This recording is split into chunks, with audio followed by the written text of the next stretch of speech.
Bienvenidos a JW Broadcasting. Este mes hablaremos de una cualidad muy bonita, la humildad. Veremos maneras en las que enriquece nuestra vida y cómo hace feliz a Jehová. También veremos cómo la humildad puede ayudar a los matrimonios a trabajar juntos para resolver desacuerdos y mantener la paz. ¿Se le hace cada vez más difícil saber qué hacer en este mundo de opiniones tan extremas? Escucharemos a dos jóvenes que han mostrado humildad y han aprendido a ser razonables como Jehová. ¿Se siente a veces triste debido a sus errores y defectos? El video musical de este mes nos invita a ser como arcilla blanda y permitir que Jehová nos moldee y nos convierta en personas agradables a su vista. Este es el programa de febrero de 2025 de JW Broadcasting.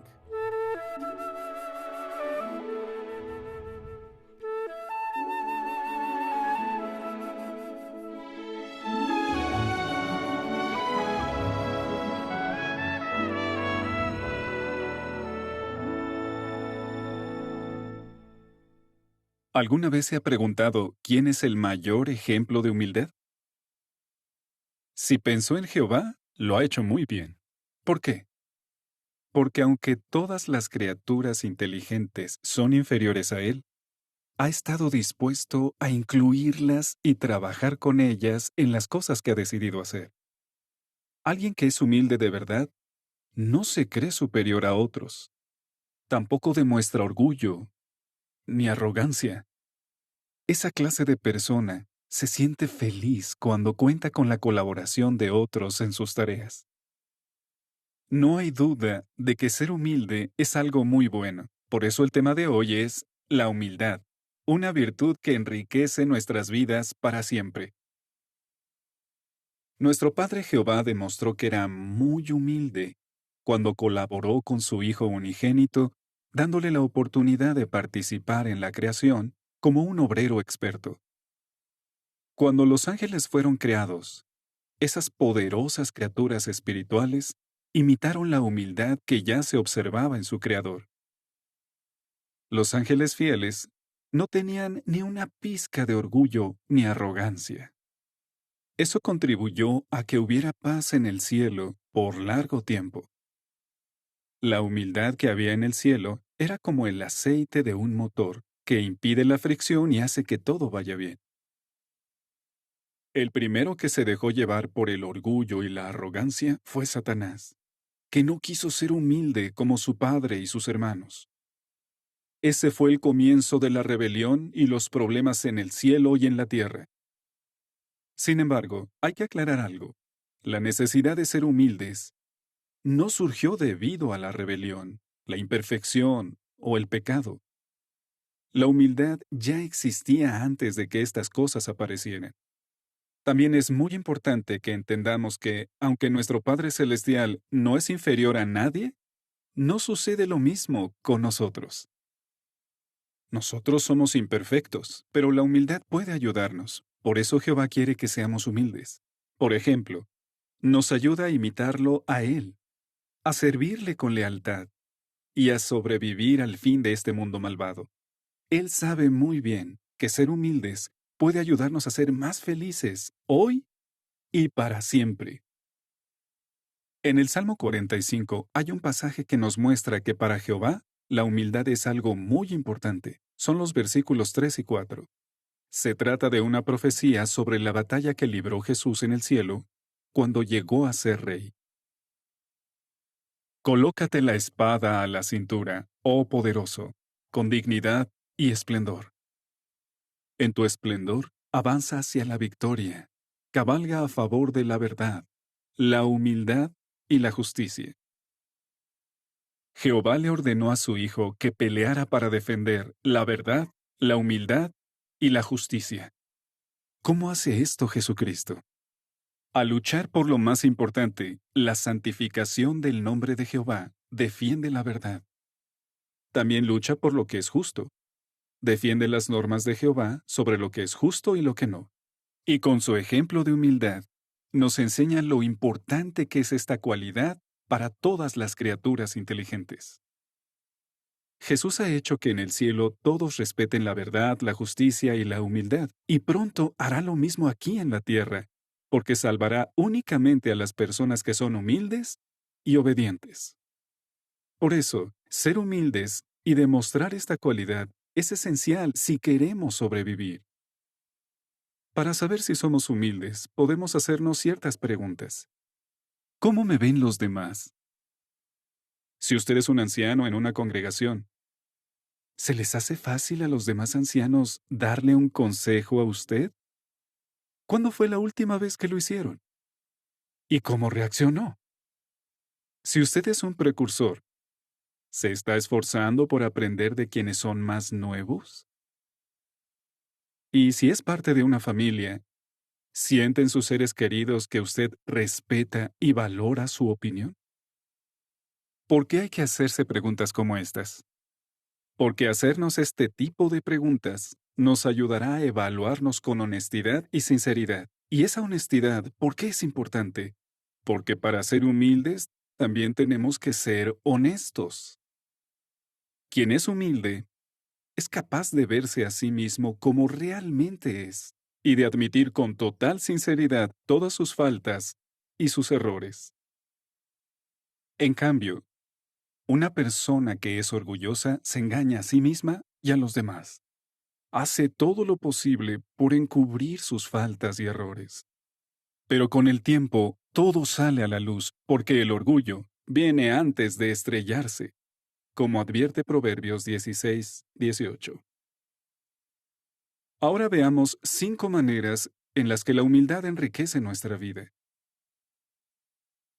En primer lugar, la Biblia explica claramente que Dios ayuda a los humildes. Tenemos el ejemplo de David. Él llegó a ser un rey muy poderoso en Israel. Sin embargo, ¿a quién le dio el mérito por sus logros? Vamos a verlo en el Salmo 18:35. Tú me das tu escudo de salvación, tu mano derecha me sostiene, y tu humildad me hace grande. Como Jehová es humilde, se puso al nivel de David para ayudarlo, lo que hizo que este humilde pastor llegara a ser un rey poderoso. Y hoy también, Jehová ayuda con muchísimo gusto a sus siervos humildes. ¿No ha sentido usted cómo Jehová se ha agachado para darle una mano? Para ver un segundo beneficio, comparemos la humildad con un abrigo bueno y bonito, que no solo nos protege del frío, sino que hace que nos veamos mejor. La humildad también nos hace más atractivos a los ojos de Jehová y de los demás. Fíjense en cómo lo dijo Pedro en la parte final de Primera de Pedro 5:5. Ahora bien, vístanse todos de humildad al tratar unos con otros, porque Dios se opone a los arrogantes, pero les muestra bondad inmerecida a los humildes. La ropa nos protege y nos da una apariencia digna. Pero si nos falta una prenda de ropa o está en mal estado, obviamente se va a notar. Del mismo modo, se nota claramente cuando no estamos de verdad vestidos con humildad. En cambio, si nos esforzamos por siempre ser humildes, seremos personas agradables para Jehová y los demás, tal como esa prenda de ropa favorita que siempre nos ponemos porque va con todo. La humildad es la cualidad perfecta para toda ocasión. Un tercer beneficio de la humildad es que facilita el trabajo en equipo. Si un equipo quiere disfrutar de su trabajo y ser más productivo, debe poner en práctica lo que dice Filipenses 2:3. Leámoslo juntos. No hagan nada motivados por un espíritu conflictivo o egocéntrico, sino que humildemente piensen que los demás son superiores a ustedes. Si reconocemos que todos son superiores a nosotros en algún aspecto, estaremos más dispuestos a aceptar las sugerencias de los demás. Quien es humilde colabora con los demás, no compite contra ellos. Se centra en aprender de otros, en lo que pueden aportar, y no los ve como rivales. Pensemos en un músico profesional. Cuando toca solo, suena muy bonito, pero solo es un instrumento. Ahora bien, Cuando toca junto a los otros miembros de una orquesta, la pieza suena espectacular. Cuando un músico es humilde, disfruta al tocar con sus compañeros de orquesta y no le importa que la atención no se centre en él. No intenta sobresalir ni ser el protagonista del espectáculo, luciéndose con un solo, ni tocando a un volumen tan alto que no se escuche a los otros músicos. En Filipenses 2:3, una traducción de la Biblia, en vez de usar la palabra humildad, usa la palabra modestia. Y si lo pensamos, la persona que tiene modestia no quiere que se enfoquen en ella y procura pasar desapercibida. Es como un fotógrafo al que le gusta tomar fotos de otros y no de sí mismo. Al poner el foco en los demás, el fotógrafo trata de que la luz resalte sus mejores atributos y que se vean lo mejor posible. Algo parecido sucede con nuestra adoración a Jehová. En todo aspecto de nuestro servicio, recordemos siempre que somos parte de un equipo. Si todos hacemos nuestra parte con humildad, Jehová nos podrá utilizar para cumplir su propósito. Nuestra humildad hará que se resalten las buenas cualidades de nuestros hermanos y que Jehová y los demás las vean. Un cuarto beneficio de la humildad es que la persona humilde se alegra cuando ve que otros progresan espiritualmente o reciben privilegios. Juan el Bautista es un buen ejemplo de esto. Él reconoció humildemente que el ministerio de Jesús seguiría aumentando, mientras que el suyo seguiría disminuyendo poco a poco. ¿Cómo le hizo sentir esto a Juan? Al ver el progreso de la obra de Jesús, se sintió impulsado a decir las palabras de Juan 3:29. Por eso ahora mi felicidad es completa. A un hermano humilde, como Juan, le será fácil supervisar a otros y también ser supervisado por otros. ¿Forma usted parte de un cuerpo de ancianos? ¿No es verdad que tener esta actitud puede ser muy bueno para usted y para sus compañeros? El quinto beneficio de la humildad es que nos ayuda a aguantar la oposición. ¿Quiénes somos nosotros para pensar que nadie nos puede tratar mal? Si somos humildes, aguantaremos malos tratos sin querer vengarnos, en caso de que Jehová permita que pasemos por esa prueba. ¿Qué mejor ejemplo que el de Jesucristo? Notemos lo que dice Primera de Pedro 2:23. Cuando lo estaban insultando, no les devolvió sus insultos. Cuando estaba sufriendo, no los amenazó. Más bien, se puso en manos del que juzga con justicia. ¿Qué ayudó a Jesús a aguantar? La humildad. Él no dijo, ¿saben quién soy yo? No me merezco este sufrimiento. Además, mantener una actitud humilde bien podría ser una protección para nosotros. Tal vez haya alguien que se sienta motivado a darnos una mano cuando se nos persiga. Hemos hablado de 5 beneficios de la humildad, pero, por supuesto, hay muchos más. Ahora bien, ¿qué hay si cosas como nuestra crianza o nuestra cultura son obstáculos que nos impiden cultivar la humildad? Si ese es su caso, lo puede ayudar el ejemplo del oficial del ejército romano mencionado en Mateo capítulo 8. Los centuriones romanos tenían bajo su mando a 100 soldados. Por lo general, cometían muchos actos de violencia y derramaban mucha sangre. Y no es probable que estos oficiales hayan sido muy humildes que digamos. Leamos el relato en Mateo 8, 5 al 8. Cuando entró en Capernaum, se le acercó un oficial del ejército suplicándole ayuda. Le dijo, Señor, mi siervo tiene parálisis. Está acostado en la casa sufriendo muchísimo. Él le dijo, cuando llegue allá, lo curaré. Pero el oficial del ejército le respondió, Señor, no merezco que entres bajo mi techo. Simplemente da la orden y mi siervo se curará. El oficial llamó Señor a Jesús 2 veces, y eso que los romanos por lo general despreciaban a los judíos. Además, el oficial también dijo en el versículo 8, no merezco, o lo que es igual, ¿quién soy yo para que entres bajo mi techo? Ningún escritor menciona su nombre, pero demostró ser un ejemplo sobresaliente de humildad. Fíjense en lo que dijo Jesús acerca de este hombre en Mateo 8, versículo 10. Al oír eso, Jesús se quedó asombrado y les dijo a los que lo seguían, les aseguro que no he encontrado a nadie en Israel que tenga una fe tan grande. ¿Qué aprendemos de este relato? Que pese a nuestro pasado, igual que el oficial del ejército, todos podemos cultivar la humildad. ¿Cómo lo logramos? Cultivemos el deseo de ser humildes de corazón. Y recordemos lo siguiente, para agradar a Dios, tenemos que ser humildes. Y el orgullo y la arrogancia son características de Satanás. Reflexionemos en lo insignificantes que somos comparados con Jehová, para mantener el punto de vista correcto de nosotros mismos. Y orémosle a Jehová para que nos ayude a imitar su humildad. La humildad también ayuda a los matrimonios a ser felices, incluso cuando el esposo y la esposa no están de acuerdo en algo. Cuando por un desacuerdo hay sentimientos heridos, ¿se nos hace difícil pedir perdón? Veamos los consejos que nos da el siguiente episodio de Secretos para un matrimonio feliz.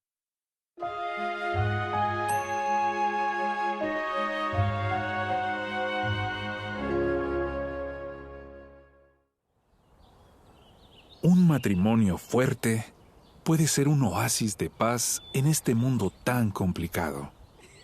Pero sin importar qué tan fuerte sea su unión, un matrimonio está formado por un hombre imperfecto y una mujer imperfecta viviendo juntos.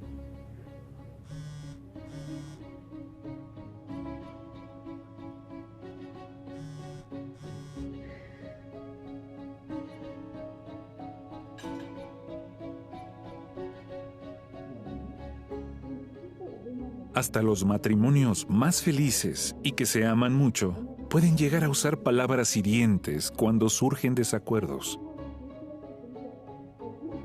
Y aunque a veces ya no recuerden por qué empezó la pelea, la discusión se vuelve cada vez peor. ¿Les ha pasado eso alguna vez? ¿Se pidieron perdón e hicieron las paces?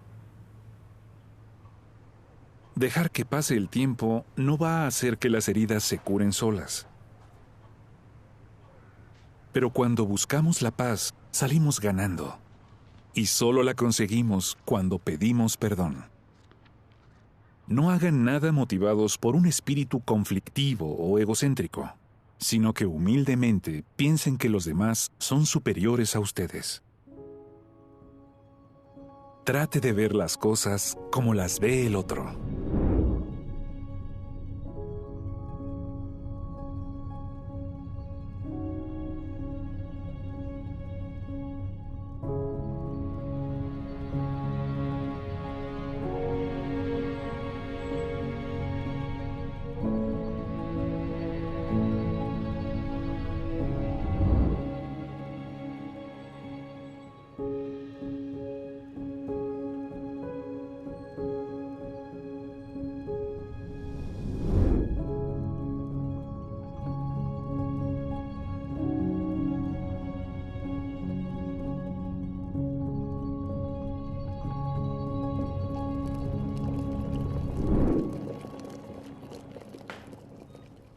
¿Cómo se sentiría usted si le pidieran perdón?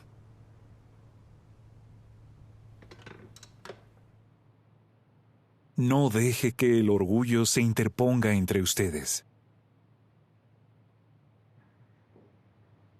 Incluso aunque piense que no ha hecho nada malo, admita que usted también contribuyó a que hubiera una discusión y que con lo que dijo hirió los sentimientos de su pareja. No le den más vueltas al asunto y estén dispuestos a perdonarse. La paz en el hogar es más importante que ver quién tiene razón o ganar una discusión.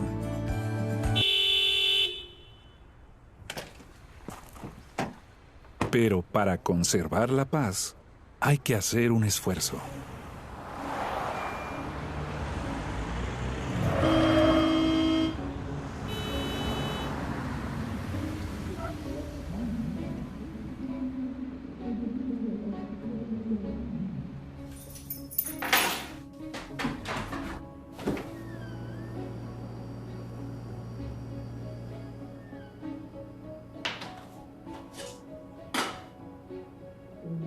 Es muy fácil centrarse en los defectos del otro. Cuando se enoje y sienta que está a punto de estallar, recuerde lo que dice Santiago capítulo 3, versículo 2. Todos tropezamos muchas veces.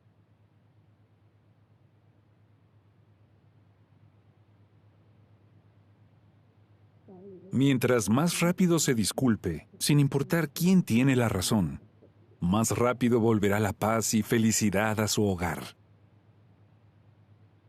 Si pide perdón de corazón y no tarda en perdonar, va a demostrar que su matrimonio es más importante para usted que ganar una discusión, y va a lograr que su unión sea cada vez más fuerte.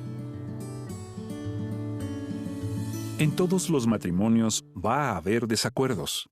Por eso prepárense ahora para resolverlos de forma pacífica en el futuro.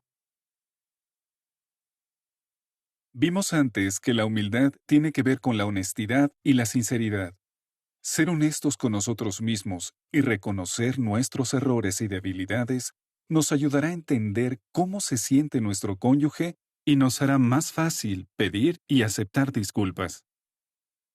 Mantener la paz con las personas que nos rodean puede ser un gran desafío en este mundo tan dividido. Las personas tienen ideas totalmente opuestas entre sí. Algunos creen que debemos aceptar cualquier idea o práctica que las personas elijan. En cambio, hay quienes odian a los que son diferentes a ellos. Pero la Biblia nos enseña lo que piensa Jehová sobre cómo tratar a los demás.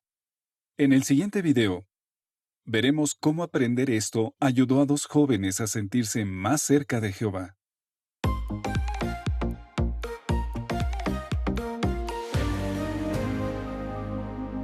Según has visto, ¿cómo se trata a quienes son diferentes? Cuando iba a la escuela, era muy común que mis compañeros pensaran que uno debería aceptar el estilo de vida de las demás personas, sea cual sea su elección. Los maestros nos animaban a apoyar a quienes tenían distinta orientación sexual. Cuando estaba en mi último año de secundaria, llegó un nuevo profesor. Él era diferente, venía de la capital y yo vivía en un lugar pequeño. Ese nuevo profesor había estado por muchos años en una universidad y no creía en Dios. En las redes sociales era muy común encontrar opiniones extremas acerca de los diferentes estilos de vida. A menudo veía comentarios de personas que atacan a otras por el estilo de vida que llevan. El profesor tenía una personalidad muy diferente. Parecía que le gustaba atacar a los estudiantes y ponerlos incómodos. En clase, hacía preguntas difíciles acerca de temas polémicos. A veces, hasta llegó a decirnos a la clase cosas como: la gente de aquí no es apta para aprender. Por supuesto, los estudiantes no reaccionaron muy bien. Muchos se rehusaban a ir a sus clases y los que sí iban, no le hablaban durante la clase. Recuerdo que incluso decían: yo no le voy a hablar a ese ateo. Recuerdo que algunos compañeros de escuela me decían: ¿y no que los testigos de Jehová odian a los homosexuales? Parecía que muchos de ellos asumían que nosotros tendríamos un punto de vista extremo y que rechazaríamos por completo a quienes no se adaptaran a lo que creemos. ¿Qué te ayudó a tratar a los demás como dice la Biblia? Mis padres siempre me ayudaron a tener un punto de vista equilibrado. Cuando era niña, me ayudaron a entender que aunque estamos en contra de ciertas conductas, no odiamos a la persona por lo que hace. Aprendí mucho del ejemplo de mi mamá. Ella trabajaba en un salón de belleza y yo veía que trataba amablemente a sus compañeros de trabajo, independientemente de su orientación sexual. Me puse a pensar en el ejemplo de Jesús y cómo compartió el mensaje con todos, sin importar sus antecedentes y opiniones. Jesús se tomó el tiempo para hablar con ellos sin importar quiénes fueran o lo que los demás pensaran de ellos. Me encanta el texto de Mateo 5:45, donde dice que Jehová hace salir su sol y envía la lluvia sobre todas las personas. Es una muestra de su amor el que Él provea a cada persona lo que necesita, sin importar quién sea. Al pensar en el ejemplo de Jesús, recordé sus palabras que aparecen en Mateo, donde dice que debemos tratar a los demás como nos gustaría que nos trataran a nosotros. Entonces, eso me enseña cómo debo yo tratar a mi profesor. Me motivó a hacerlo de forma diferente. O sea, pensar que si Jehová, el Todopoderoso, le tiene bondad, amabilidad y respeto a todas las personas, ¿por qué yo no? Y esto incluye a aquellos que hacen cosas en las que no estoy de acuerdo. Jehová nos ha dado la mejor manera de mostrar nuestro amor al prójimo, ayudarles a que lo conozcan. ¿Cómo te ha ido cuando has aplicado los principios de la Biblia? En mi trabajo anterior, trabajé en un hotel donde había un mesero homosexual. Algunos de los compañeros lo trataban mal. Así que me aseguré de no unirme a ellos y de tratarlo igual a como trataría a cualquier otra persona. Pude hablar con mi profesor acerca de la Biblia y enseñarle unos cuantos textos. Él estaba impresionado de que la Biblia hablara de temas científicos y dijo que quería saber más.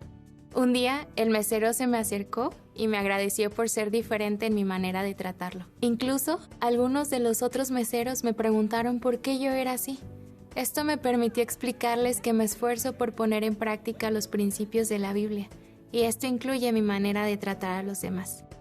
Mi profesor cambió muchísimo durante ese año escolar. Me dijo que le había impresionado mi conducta, el que yo le hablara cuando los demás estudiantes no lo hacían. Las clases se fueron haciendo más amenas porque él trataba mejor a los estudiantes. Eso poco a poco llevó a que siguieran regresando a la clase y de hecho, al final de ese año, era una de las clases que todos más disfrutábamos. Pensar en la manera en la que Jehová trata a las personas y cómo les da a todos la oportunidad de llegar a conocerlo, me acerca más a Él.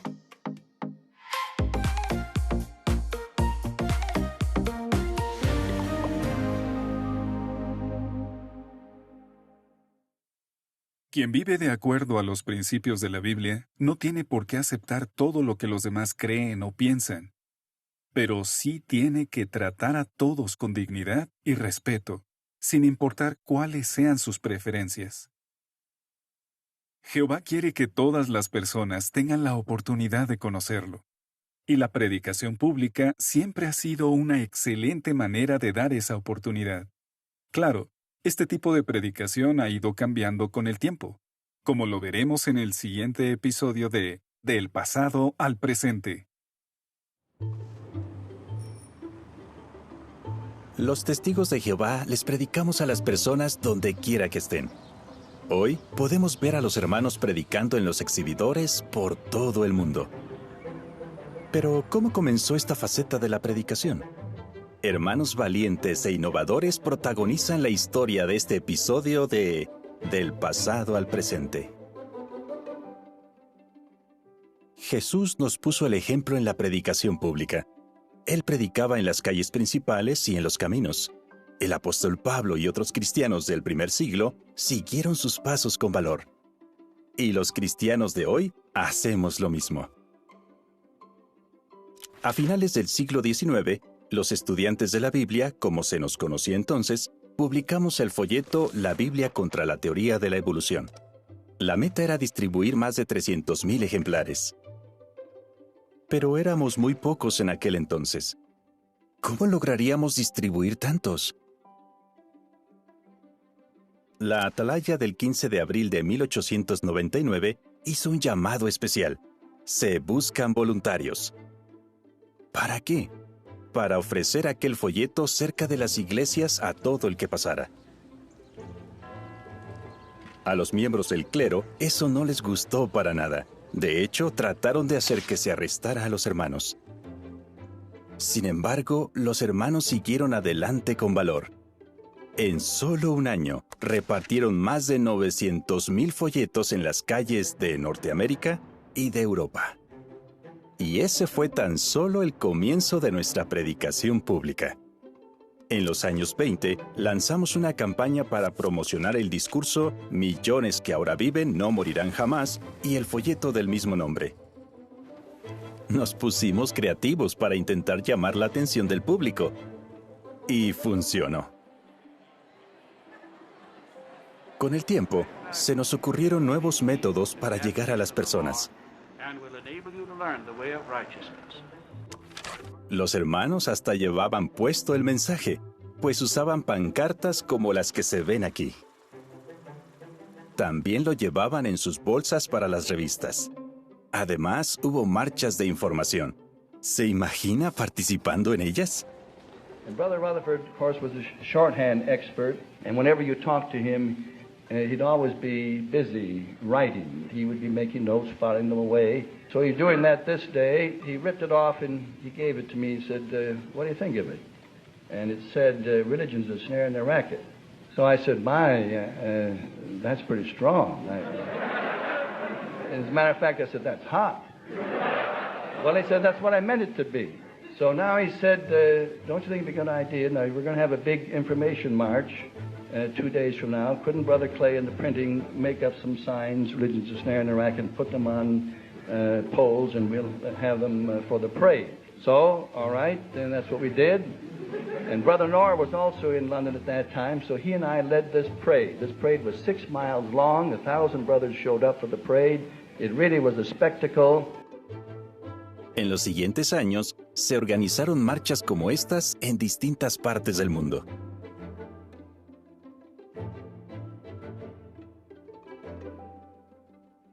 En enero de 1940, se anunció en El Informador que comenzaríamos a ofrecer las revistas en las calles más transitadas de las ciudades.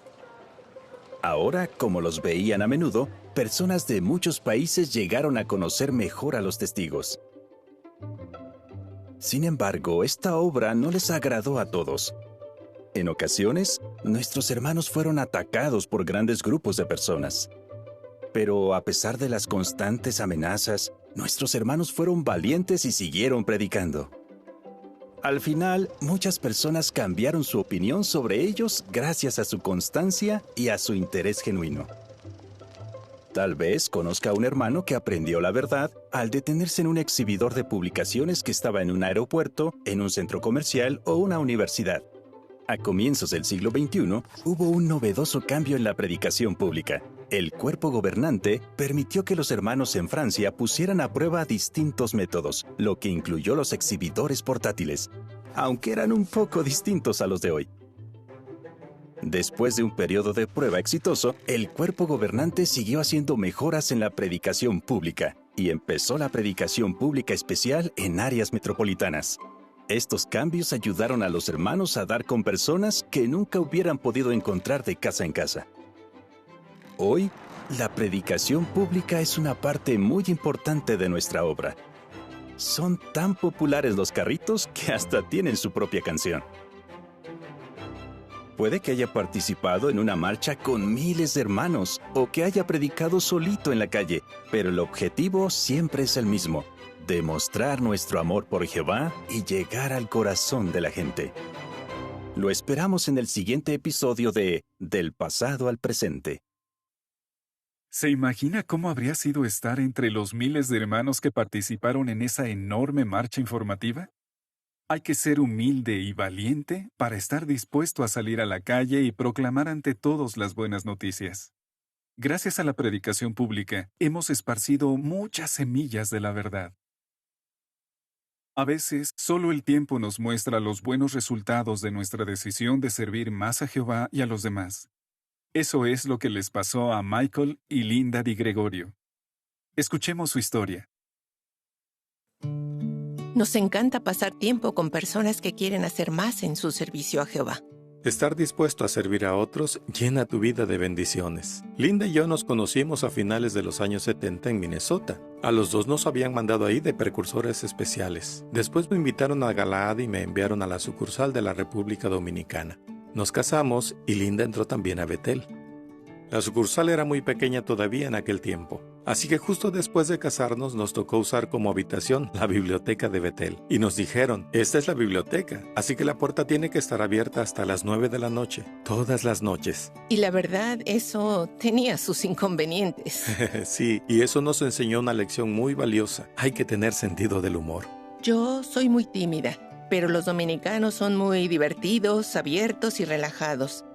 Eso me ayudó un montón, porque aprendí que no tenía que tomarme las cosas tan en serio. También aprendí que algunas cosas que pensábamos que eran necesarias, en realidad no eran tan necesarias. Se puede vivir feliz con mucho menos. Vivir así me preparó para el futuro. Después de estar allí unos cuantos años, la obra fue avanzando. Se estaba construyendo una nueva sucursal. Hasta parecía que nos iban a dar una habitación con vista al mar. Pero nuestra vida estaba a punto de cambiar. Y vaya si cambió. En 1989 cayó el muro de Berlín, y eso provocó un efecto dominó. Muchos países pequeños de Europa del Este empezaron a independizarse, y eso quizás les permitiría tener más libertad religiosa. Eso nos afectaba a nosotros porque Mike tenía familia en Albania, que era uno de esos países donde nuestra obra llevaba prohibida muchos años. Pensamos que quizás podríamos visitar Albania, si no era tan peligroso, y pasar 2 o 3 días con la familia y ponernos al día.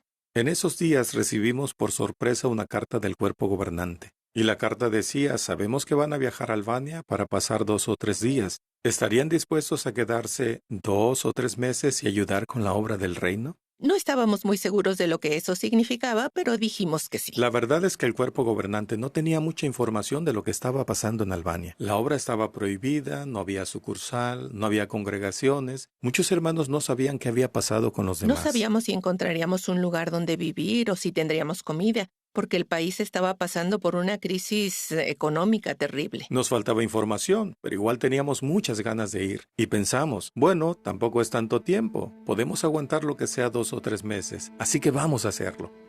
Claro, cuando llegamos, vimos de verdad cómo estaba el país.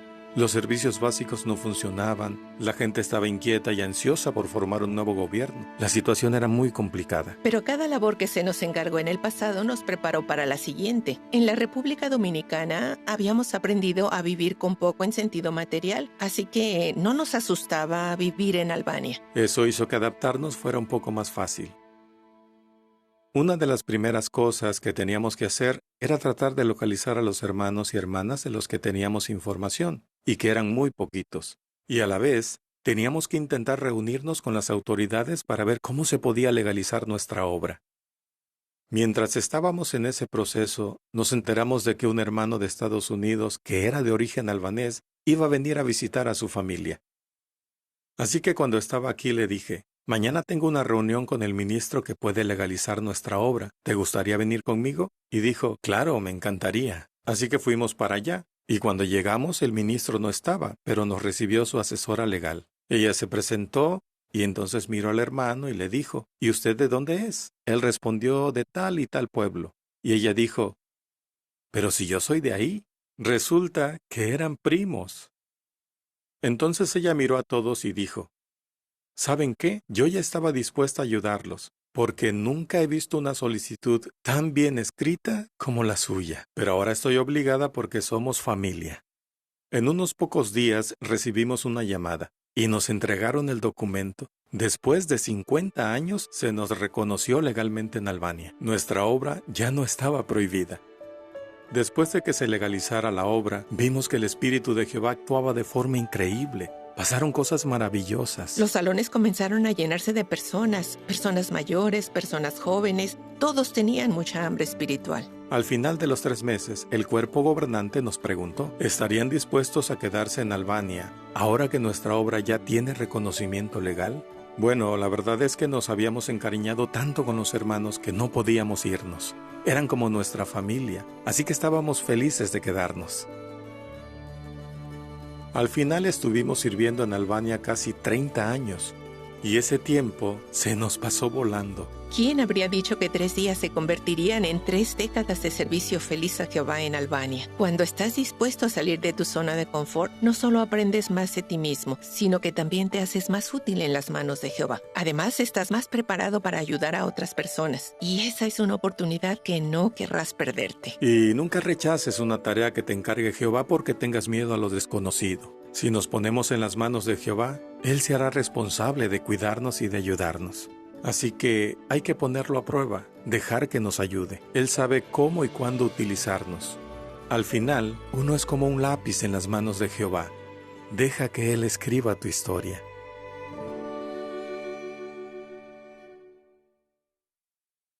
Michael y Linda decidieron quedarse en Albania y estuvieron ahí por décadas, incluso cuando fue difícil. Y hoy día hay más de 5,000 hermanos sirviendo a Jehová en ese país. Para seguir aprendiendo de la humildad, veamos el ejemplo de 2 hombres que tenían un nombre muy parecido. Disfrutemos esta adoración matutina a cargo del hermano Jeffrey Jackson del Cuerpo Gobernante. Si pensamos en esta cualidad, la humildad, se nos vienen a la mente muchos ejemplos de la Biblia que pueden ayudarnos, algunos positivos, otros negativos.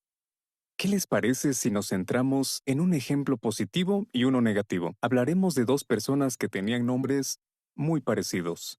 Se llamaban Saúl y Saulo. Para empezar, hablaremos de Saúl. Este hombre fue elegido rey de Israel. Los invito a que abran sus Biblias y busquen conmigo el primer libro de Samuel. Al inicio del libro, antes del primer capítulo, verán lo que se llama contenido del libro, donde tenemos un resumen de cada capítulo. Si ya hemos encontrado el contenido del libro, fijémonos en lo que dice en el capítulo 10. Dice, se unge a Saúl para que sea rey. ¿Recuerdan cómo era Saúl en ese momento? ¿Era un hombre orgulloso? ¿Se creía una persona muy importante, como el único capaz de mejorar la vida de todo Israel? No. De hecho, en la Biblia se dice que él estaba escondido entre el equipaje. Así que él no quería tener un puesto importante. Tuvo dudas a la hora de aceptarlo. Aún así, Jehová lo bendijo y fue ungido como rey. Y si miramos un poquito más adelante en el capítulo 11, dice que Saúl derrota a los amonitas. Para ese momento, se dice específicamente que el Espíritu de Jehová estaba con él. Y también vemos que fue humilde porque, como explica la Biblia, se negó a matar a los hombres que se habían opuesto a él. Pero si seguimos mirando el contenido del libro, en el capítulo 13, ¿qué dice allí? Saúl actúa con atrevimiento. Así que Saúl dejó de ser humilde y perdió la aprobación de Jehová. ¿Y cuánto tiempo llevaba reinando cuando pasó eso? Bueno, si nos fijamos en el capítulo 13, versículo 1, vemos que ocurrió justo al principio. Quizás llevaba solo 2 o 3 años reinando. Y esto, ¿qué nos dice de Saúl? Que en cuanto lo nombraron rey, dejó de ser una persona humilde. También vemos que a pesar de eso, Jehová le permitió seguir siendo rey, puede que por más de 35 años. Entonces, ¿qué lecciones podemos sacar nosotros de todo esto? Esta es la primera lección. Tal vez antes de ser nombrados ancianos o de recibir cierta asignación en el servicio a Jehová, tuvimos nuestras dudas. Quizá no nos sentíamos capacitados o pensamos que eso no era para nosotros, y seguramente fue por humildad. Puede que pensáramos que eso nos quedaba grande. Pero no nos olvidemos de lo que le pasó al rey Saúl. Qué poco, después de ser nombrado rey, qué poco le duró la humildad.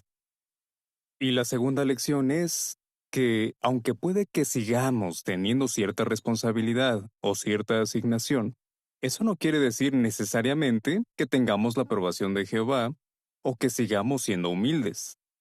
Y por eso es súper importante que tengamos el hábito de autoexaminarnos para ver si seguimos siendo humildes, si seguimos teniendo esa humildad que seguramente teníamos muchos años atrás. Ahora vamos a hablar del segundo ejemplo, de Saulo, que después llegó a ser conocido como el apóstol Pablo.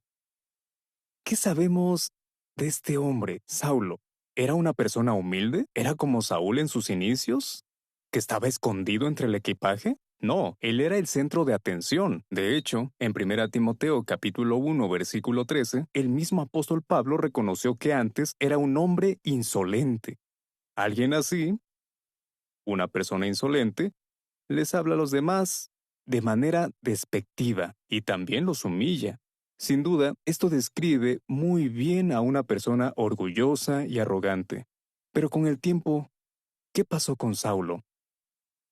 Bueno, cambió, se hizo cristiano, y el Espíritu de Jehová lo ayudó a convertirse en alguien muy humilde. ¿Y cómo sabemos que el apóstol Pablo era humilde de verdad? Podríamos decir muchas cosas que lo demuestran, pero hoy vamos a hablar solamente de una en concreto. Me gustaría hacerles una pregunta. ¿Qué responderían? ¿Creen que el apóstol Pablo era un buen orador? ¿Que era muy bueno hablándoles a otros? Puede que lo primero que dirían es no, pero pensemos un poco más antes de dar una respuesta definitiva. Cuando leemos el libro de Hechos, ¿qué encontramos? Encontramos registrados muchos de los discursos que dio el apóstol Pablo. Por ejemplo, dio un magnífico testimonio en Antioquía. ¿Y recuerdan cuando él y Bernabé estuvieron en Listra? La gente que vivía allí pensó que Pablo era Hermes, porque era él el que casi siempre hablaba. ¿Y cuántas veces habremos hablado de Hechos capítulo 17, donde Pablo, con mucha habilidad y en una situación muy difícil, le predicó a la gente valiéndose de aquel altar con la inscripción a un Dios desconocido? Incluso citó las palabras de algunos de los poetas que ellos conocían. Así que estos ejemplos nos ayudan a ver que el apóstol Pablo era muy hábil hablando. Y en otra ocasión, cuando una multitud lo arrastró fuera del templo porque querían matarlo, él volvió a dar un discurso impresionante. Y por supuesto, eso sin contar todas las veces que habló ante gobernantes que no eran judíos y dio un muy buen testimonio. Entonces, ¿qué dirían ahora? ¿Creen que Pablo era un buen orador? Bueno, quizá ahora pensemos, sí, debió de ser un maestro buenísimo. Sabía convencer a las personas, sabía qué decir para llegar a ellas. Pero ¿por qué al principio dudamos y nos costó un poco afirmar que Pablo era un magnífico orador? Puede que lo que nos haya hecho dudar es lo que dice 2 Corintios capítulo 11, versículo 6. Aquí el apóstol Pablo, hablándoles a los hermanos de Corinto, dijo: pero aunque yo no tenga tanta habilidad para hablar, sí tengo conocimiento. ¿Estaba diciendo aquí Pablo que no era bueno hablando? No, les estaba contestando a los superapóstoles que lo criticaban, que hablaban de él de una manera muy despectiva. De hecho, llegaron a decir que su forma de hablar era despreciable. Entonces, cuando Pablo dijo, aunque yo no tenga tanta habilidad para hablar, ¿estaba realmente diciendo que no era hábil hablando? No, al decir esto, estaba haciendo referencia a lo que ellos pensaban de él. Pero si lo pensamos, quizá nos surge una pregunta. ¿Por qué puede que los hermanos de Corinto tuvieran esa impresión de Pablo si recién hemos visto que en realidad él era un excelente maestro? Vayamos a 1 Corintios y veamos qué nos enseña sobre la humildad de Pablo. 1 Corintios, capítulo 2, y leeremos los versículos 1 a 5. El 1 dice: Cuando fui a donde estaban ustedes, hermanos, no fui a declararles el secreto sagrado de Dios con palabras elevadas o grandes muestras de sabiduría. Así que de manera consciente, el apóstol Pablo decidió no usar las técnicas de debate que eran tan comunes en la ciudad de Corinto. Miren lo que dice el versículo 2. Porque decidí centrarme solamente en Jesucristo y en Él ejecutado en el madero. Así que de forma deliberada, Pablo, aunque podría haberlo hecho, no fue a hablarles con palabras elevadas o grandes muestras de sabiduría, como hemos leído antes. Y ahora fíjense en lo que dicen los versículos 3 a 5. Fui a donde estaban ustedes sintiéndome débil, con temor y mucho temblor. Y cuando les hablé y les prediqué el mensaje, no lo hice con las palabras persuasivas de los sabios, sino con una demostración de espíritu y poder, para que no pusieran su fe en la sabiduría de los hombres, sino en el poder de Dios. ¿Qué estaba tratando de hacer Pablo? Pablo se dio cuenta de que los hermanos de Corinto tenían un problema. Les deslumbraba la sabiduría del mundo y la gente que se comportaba como si fuera muy importante. Puede que esta fuera una razón por la que había divisiones en la congregación. Así que Pablo, con la intención de ayudarlos y para enfocar toda la atención en el Espíritu Santo y en el poder del mensaje, decidió no desplegar esas grandes muestras de sabiduría, aún pudiendo hacerlo. ¿Verdad que se comportó de una manera muy humilde? Pablo estuvo dispuesto a quedar mal. Estuvo dispuesto a que la gente dijera que no era un buen maestro, porque quería que toda la gloria fuera para Jehová. ¿Qué aprendemos de este ejemplo? Aprendemos que una persona arrogante puede llegar a ser humilde, pero también que, si somos humildes, en ocasiones podemos decidir no mostrar todo lo que sabemos, toda nuestra capacidad o los talentos que tengamos para que la gloria vaya a Jehová. Así que hemos aprendido mucho de estos dos ejemplos. Nunca seamos como el rey Saúl, que dejó de ser humilde. Queremos ser como el apóstol Pablo, que fue humilde y estuvo dispuesto a parecer menos de lo que era, y así toda la gloria será para Jehová.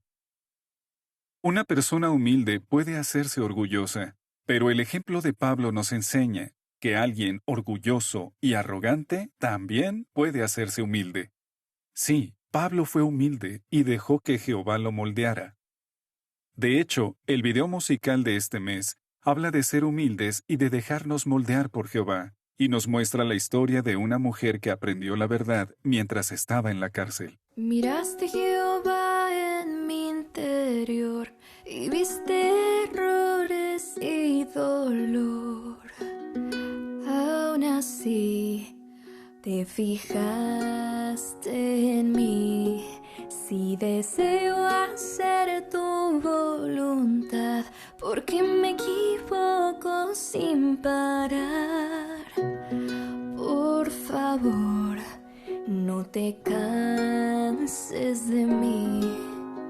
Seré lo que tú quieras. Yo soy el barro, tú me moldeas. Haz de mí alguien nuevo y fiel, alguien que haga solo el bien, alguien que imite tu forma de ser. Quiero orarte y sentir que me acerco más a ti.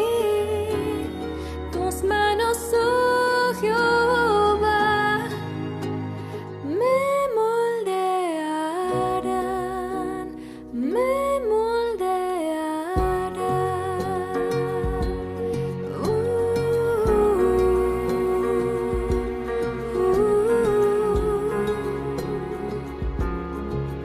Tu palabra me llega al corazón, me calmas, me curas con tu voz. Qué placer poder escucharte. Dios mío, te pido humildad. Ayúdame a ver que debo cambiar. Junto a ti seguiré adelante. Seré lo que tú quieras. Dame la forma que tú deseas. Haz de mí alguien nuevo y fiel, alguien que haga solo el bien,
Tal vez se sienta desanimado por sus defectos y se le haga difícil hacer cambios en su vida.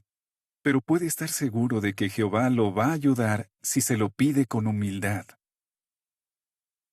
Como hemos visto en este programa, la humildad es una cualidad muy bonita que enriquece mucho nuestras vidas. Hace que sea más fácil resolver desacuerdos en el matrimonio. Nos ayuda a tratar a los demás como Jehová quiere que los tratemos y nos motiva a probar otros métodos de predicación. La videopostal de este mes nos llega desde Myanmar, antes Birmania, un país en el sudeste de Asia. Algunos dicen que Myanmar tiene la forma de una cometa cuya cola alcanza a tocar la península de Malaca.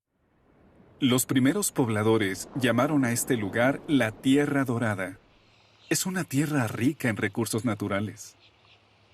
Por ejemplo, los bosques de Myanmar producen maderas muy valiosas, como la teca y el palisandro.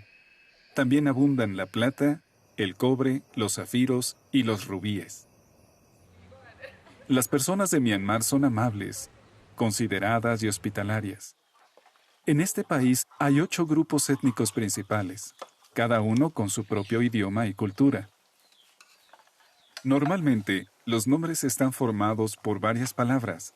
Por ejemplo, el nombre Cho Sandar Mi significa dulce luna en el cielo.